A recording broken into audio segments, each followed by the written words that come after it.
Assalamu alaikum wa rahmatullahi wa barakatuh. Bienvenue pour ce quatrième cours. Aujourd'hui, nous allons étudier la lettre Tha. Nous avons déjà vu la lettre Hamza, la lettre Ba et la lettre Ta. Aujourd'hui, c'est donc la lettre Tha. La lettre Tha, c'est une barque avec cette fois-ci 3 points au-dessus. On a vu la barque avec un point en bas, c'était la lettre Ba. On a vu la même barque avec 2 points au-dessus, c'était la lettre Ta, donc T en français.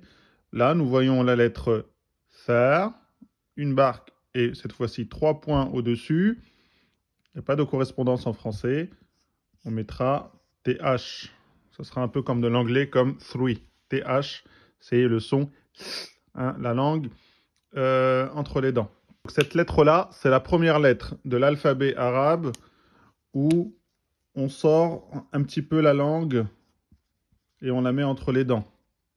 Si vous voulez avoir la bonne prononciation, la langue doit être sortie un petit peu pour faire le son. D'accord, et non pas le son. Si vous ne sortez pas la langue, le son ne sera pas bon. Donc la prononciation de la lettre ne sera pas bonne. Et au lieu de prononcer la lettre Tha, vous allez prononcer la lettre Sin, si vous ne sortez pas la langue. Donc attention, c'est très important de bien prononcer la lettre. Donc la lettre Tha, c'est une lettre où on sort la langue, un petit peu, le bout de la langue, et on prononce comme three en anglais, comme three en anglais, d'accord? Donc on sort bien la langue. On va faire ensemble. Ici, on a la Hamza qui est sur le Alif. Le Alif sert donc de support, donc il ne se prononce pas. La Hamza n'a pas de son. On prononce directement la voyelle. Et on a vu que la voyelle, donc le petit trait qui est au-dessus de la lettre, c'était la voyelle A. Donc ici déjà, on a A. Ensuite, ici, on a le petit pic, le début de la barque, le petit pic avec un point en bas. On a vu que c'était la lettre B. On a la voyelle qui est ce petit trait en dessous de la lettre. C'était le son I. Et donc là, on a B. Donc on a déjà A-B. A-B. Ici, on a le pic. Donc là, il est entre deux lettres. On prend le pic. On regarde le nombre de points. Il y en a 2 au-dessus du pic. Donc c'est la lettre T, donc T en français.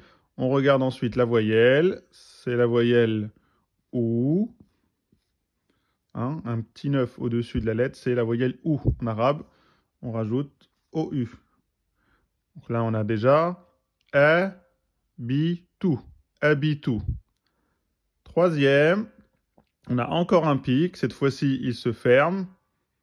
Donc la barque se ferme parce qu'il n'y a pas de lettre après. On prend le pic, on regarde le nombre de points. Il y en a 3. On a vu que un pic avec 3 points, c'était la lettre S. Donc, on va mettre TH. On regarde la voyelle. C'est la voyelle A. Un trait au-dessus, petit trait au-dessus, c'est le son A. Donc la voyelle A, on écrit A. Ici, pour lire tout ce mot, vous lirez A-B-Tou-Tha. A-B-Tou-Tha. Bien sûr, tout en un temps, parce qu'il n'y a pas de prolongation pour l'instant. Donc, A-B-Tou-Tha. Vous voyez, c'est pas très compliqué l'arabe. Vous prenez la lettre, vous regardez la voyelle, et puis vous assemblez. A-B-Tou-Tha. Là, on a le pic quand il est au début. Ici, on a le pic quand il est au milieu. Et ici, le pic quand il arrive à la fin. Et c'est le même, que ce soit pour la lettre Ba, pour la lettre Ta, pour la lettre Tha. Ça s'écrit de la même façon. C'est simplement les points qui changent. Voilà, j'espère que c'est clair.